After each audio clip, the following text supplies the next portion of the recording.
હિમાલયની નદીઓ ઉપર વાત વાહ ભૂગોળ પર. હિમાલય પરિવાહ તંત્રમાં મુખ્યત્વે પશ્ચિમ દિશાથી પૂર્વ તરફ વહેતી નદીઓ છે, જેમાં ખાસ સિંધુ, ગંગા અને બ્રહ્મપુત્રા છે. તો આજે વાત આપણે સિંધુ નદીની કરવાની છે. સિંધુ એ પૂર્વવંતીય નદી છે કે જે હિમાચલ શ્રેણીના ઉદ્ભવ પહેલાંથી વહે છે. પશ્ચિમ હિમાચલ પ્રદેશ તિબેટના કૈલાશ પર્વતમાં આવેલા માનસરોવરની નજીકથી બોખરચુ પાસેની હિમ નદીમાંથી ઉદ્ભવે છે.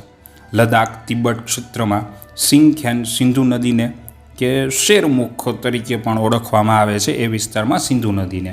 સિંધુની લંબાઈ 2880 છે કે જેમાંથી ભારતમાં વહેતો જે ભાગ છે એ 1114 કિલોમીટરનો છે.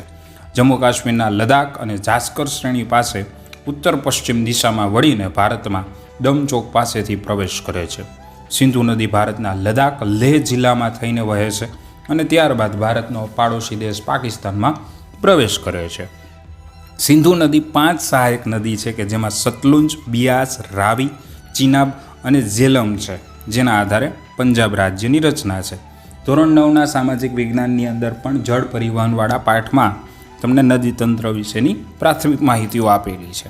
તો જે 5 સહાયક નદીઓ છે તેની વાત કરીએ, જેમાં એક સતલુંજ નદી છે. હિમાચલ પ્રદેશ અને પંજાબ રાજ્યમાં તે શરૂઆત છે તિબ્બતના આવેલા કૈલાશ પર્વતની દક્ષિણેથી થાય છે અને કુલ લંબાઈ 1450 કિમી છે.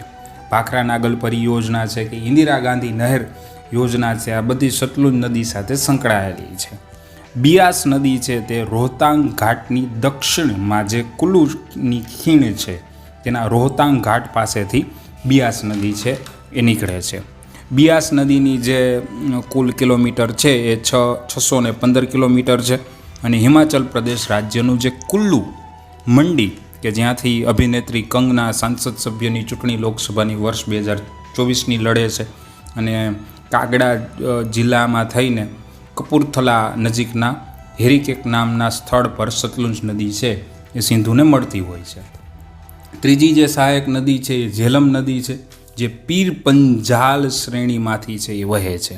ઝેલમ નદીની કુલ લંબાઈ છે 725 કિલોમીટરની છે કે જ્યારે ભારતમાં તેની લંબાઈ 400 કિમી છે. કારણ કે આ જેટલી સહાયક નદીઓ છે એ બધી સિંધુમાં વહે છે, એટલે ભારત પાકિસ્તાન બેયમાં એનો જળ જથ્થો છે એ જોવા મળતો હોય છે. તો કાશ્મીરમાંથી પસાર થતા ઝેલમ નદી પર શિકારા ચલાવવામાં આવે છે, જે તમે ફિલ્મોના શૂટિંગમાં ખાસ છે એ જોયેલું હશે. ત્યારબાદ પાકિસ્તાન દેશમાં આવેલા ત્રિમુ નામના સ્થળે ચિનાબ નદી છે એ મળે છે. ચિનાબ નદી હિમાચલ પ્રદેશ રાજ્યમાંથી વહેતી જેની લંબાઈ છે 1118 કિમી છે અને ચિનાબ નદી સિંધુની સૌથી મોટી સહાયક નદીઓ છે, જે આપણે આ 5 નદીઓ સહાયક વાત કરીએ છીએ તેમાંથી. અને 5મી છે રાવી નદી. તો હિમાચલ પ્રદેશના બૃહદ હિમાલય શ્રેણીના કુલુના પહાડોમાંથી રોહતાંગ ઘાટીની પશ્ચિમેથી તે નીકળે છે અને ભારતમાં રાવીની જે લંબાઈ છે નદીની એ 725 કિલોમીટરની જોવા મળે છે.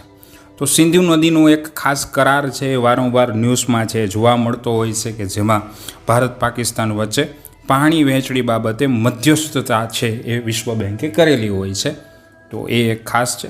વાહ ભૂગોળ પર નીરવ મંદિર ચેનલ જરૂરથી સબસ્ક્રાઈબ કરજો. આજે આપણે વાત કરી સિંધુ નદી અને સિંધુ નદીની સહાયક નદીઓ વિશે.